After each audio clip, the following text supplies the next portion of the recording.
A few years ago, a large client organization approached me with a need that they described in the following way. We need to get rid of the meeting after the meeting, where people discuss what they really thought and felt during the actual meeting but didn't say. We want to help our people stop bad ideas from getting a pass, and then encourage them to put new ideas forward, even if they might be partial and unbaked, or at least very different from our current common wisdom. Can you develop a training program that would help with this? On hearing the presenting issues, I first explored with them the possibility that they were looking for skills in interpersonal or intergroup communication, or perhaps in conflict resolution.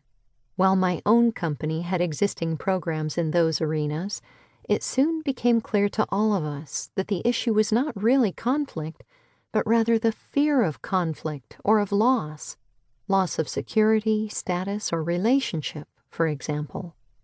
This fear suppressed people's willingness to suggest unusual or innovative ideas or to risk criticizing ideas promoted by leaders. I suggested that there may not have been any actual conflict to manage or resolve. In fact, the client group described the organizational culture as conflict averse. Next, I inquired whether a better set of influencing skills, also a specialty of my company, might be useful.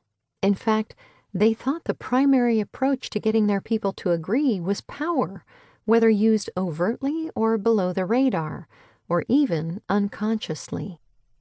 While influence skills might have been useful, once some interesting ideas had been put out there to compete for support, the real problems were that the ideas laid on the table, often by senior managers or those who wanted to curry favor with them, tended to be obvious, weak, or traditional, and that little effort was made to criticize or improve them. Once a leader mentioned or approved of an idea, other ideas rarely emerged from the group. Clearly, leaders in that organization needed to do a much better job of inviting and welcoming alternatives, while at the same time, the company culture needed to become more supportive of engagement and healthy competition of ideas. Perhaps because of the existing climate, team members appeared to have a skills deficit.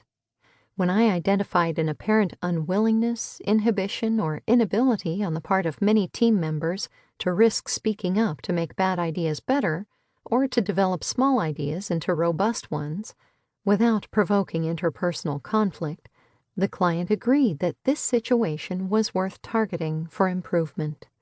My team would work on skill development, but we would also do our best to help them move their culture toward one that welcomed constructive discussion, disagreement, and debate, all the while supporting their strategic initiatives related to change and innovation. Why don't people speak up? Organizational or team cultures that discourage disagreement and debate risk missing ideas that could transform their business results, create greater efficiency, or help them to become a great place to work, attracting the best talent. Those ideas, or at least the seeds of them, walk out the actual or virtual door of their company every day between the ears of team members. Worse, ignoring, not requesting, or not providing honest feedback can lead to disastrous results, financial or otherwise. Serious errors of judgment can and do occur when people assume that those who are senior to them in rank or experience can never be questioned.